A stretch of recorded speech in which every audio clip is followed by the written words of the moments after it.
Short করা হয়েছে, খুলি বের হয়ে গিয়েছে, মগজটা পড়ে গিয়েছে।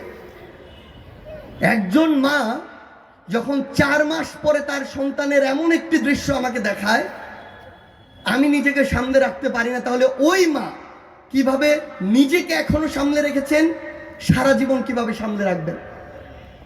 একজন বাবা আমাকে একটি ভিডিও দেখাচ্ছে, তার সন্তানকে 2 জন পুলিশ সদস্য, একজন 2 হাত ধরেছে, একজন 2 পা ধরেছে, তুলে ভ্যানের উপরে ছুঁড়ে মারছে তার লাশ।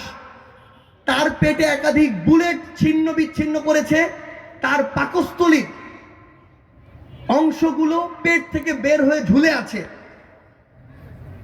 ভ্যান পর্যন্ত লাশটি যায়নি, আবার রাস্তায় পড়ে গেল।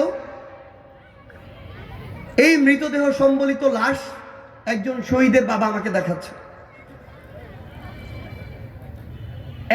1 বছর 2 মাস বয়স ইনায়া, তার একমাত্র বড় ভাই ক্লাস 9-এ পড়ে।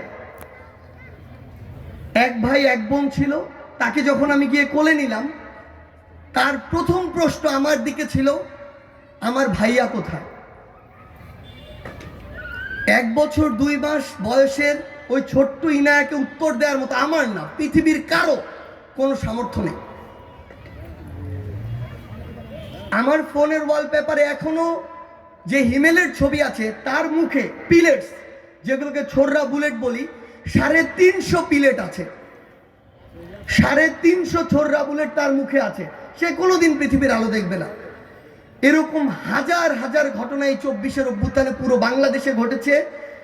যারা শহীদ হয়েছে তাদের অধিকাংশ ক্লাস 9 থেকে ইউনিভার্সিটি